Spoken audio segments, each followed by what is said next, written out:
This morning, once again, we got this golden opportunity as a fortune for us to be able to sing His name. Even though we do not understand what is involved in singing this name, many people have felt the glory of this name whenever they were in difficulties. It comes to instant help. These days everything is available. Instant coffee, this is instant help, instant grace. Yogi Ramsuratkumar Nama is instant grace. And as per Bhagwan's word, every event, every Leela of His, when we are sharing it, He is present, vibrantly present there, and we relive those experiences, and there's a steady flow of grace from that. Now today it's about Vedas. Some years back, when Ramanatha Sharma came here, he shared his experiences with me. He said he had gone to Sanadi Street house once. The very first time, Bhagwan welcomed him, seated him in the veranda, and then held his hand for some time, and he felt the divine energy of Bhagwan filling his whole being. And after that, Bhagwan took him straight to the temple, and there Bhagwan got seated in front of Sambandha Vinayaka, the Ganapati shrine, and said to Ramanatha Sharma, you have some dreams, you have some ideas about Vedas, and you want to do them. My father would fulfill every wish of yours. So after blessing him, he sent him inside. Go to Arunachaleshwara shrine and pray there also. After the prayer, when Ramanatha Sharma presented himself near Bhagwan, waiting to take Bhagwan back to the house, Bhagwan smiled. For that work, someone else will come. Now you can go. You have been blessed by my father. And true to that, Ramanatha Sharma said, after that, he was holding recital of Vedas in his house and conducting sacrifices, sacrificial fire with Veda mantras, and they were all going on very well. It's all by His grace. And he also recalled another incident when he took another Ganapati, a Vedic Pandit with him, a Samavedic Pandit. And when he took him to Sanadi Street house, this Vedic Pandit, looking at Bhagwan's clothes and the way he conducted himself, smoking and all, why have I come here? What does this man know about Vedas? So when he had his own misgivings, Bhagwan, a little time later, said, he quoted a few lines from Samaveda. Will you please give me an explanation for these lines? This Vedic Pandit was teaching Samaveda in Kumbakonam, Raja Veda Pathshala. He was a great scholar, so he gave an explanation to those lines, but he also wondered how Bhagavan could recite those lines with such perfection, such pronunciation. And then he knew that the one who was in front of him was no ordinary beggar, no ordinary godman. After he offered the explanation, Bhagavan said, your explanation is not correct. Now,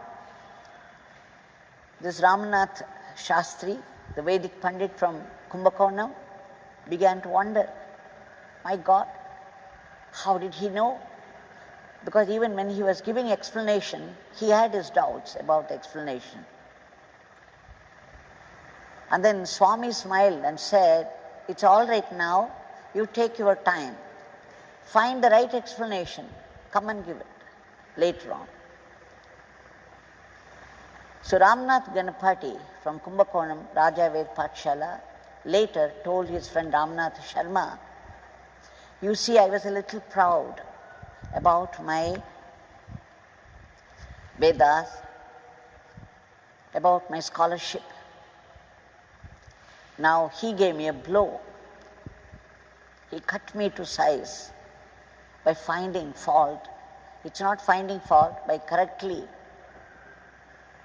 telling me that the explanation that I gave was wrong. He was right. Now the pride is gone. And second time he went and offered an explanation after much thinking, and again Bhagavan pointed out that it was not correct. And then Bhagwan himself gave the right explanation, accepted by this Ramnath Pandit.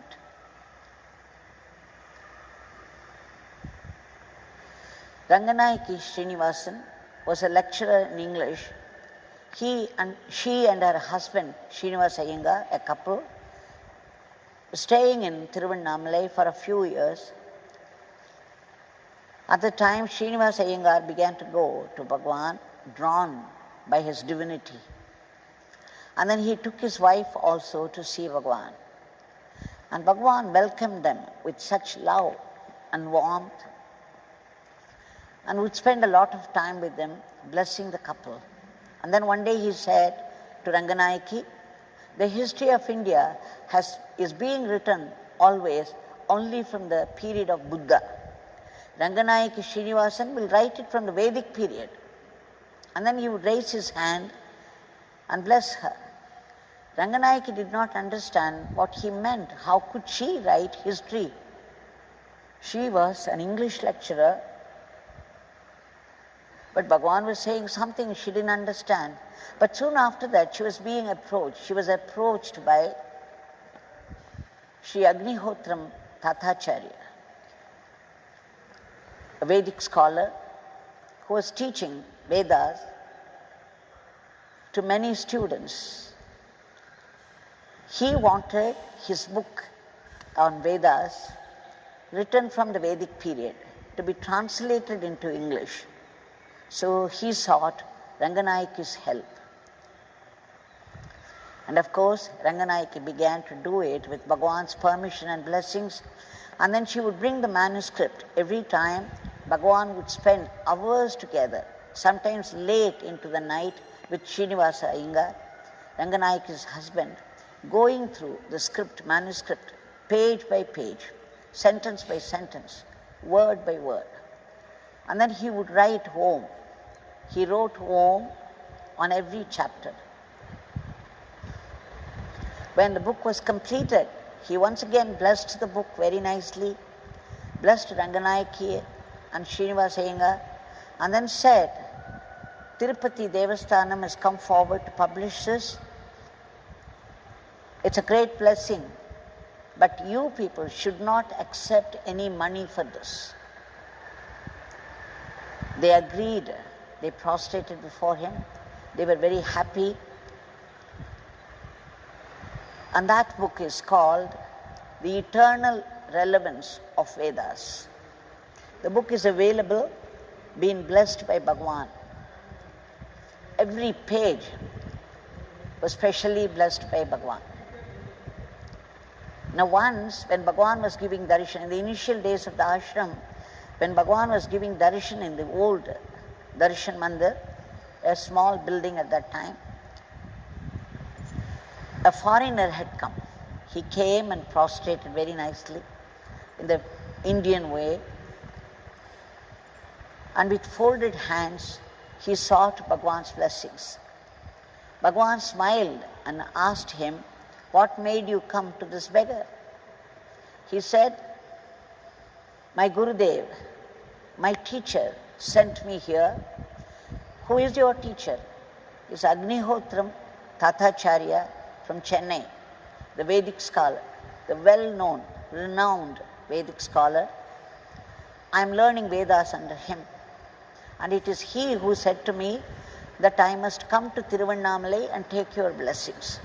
He said, Agnihotram Thathacharya said that you are the very embodiment of the essence of all Vedas, and that my studies would not be complete without my coming here and taking your blessings. Please bless me, he said. He said he was a professor and head of the department of Columbia University, and that he had become a student once again to learn Vedas under this great Vedic scholar, the renowned Vedic scholar, Agnihotram Thathacharya, who sent him here. Bhagavan went into peals of laughter after hearing, oh, this dirty beggar.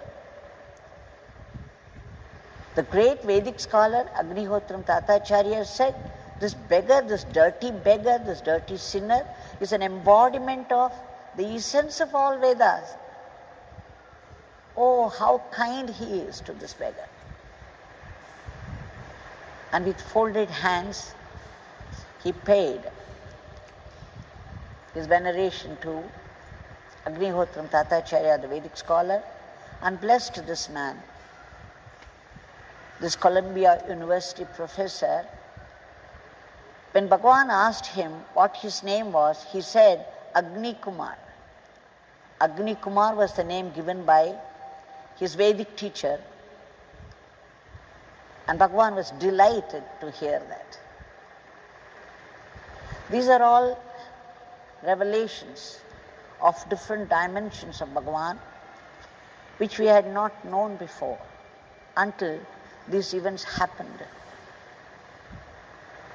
And by sharing these experiences with each other and delighting in it, we are able to draw a huge flow of grace from Bhagavan, and that's why these events have been described. Now that Bhagavan is right in front of us with his raised hand in benediction, we shall submit our prayers to him.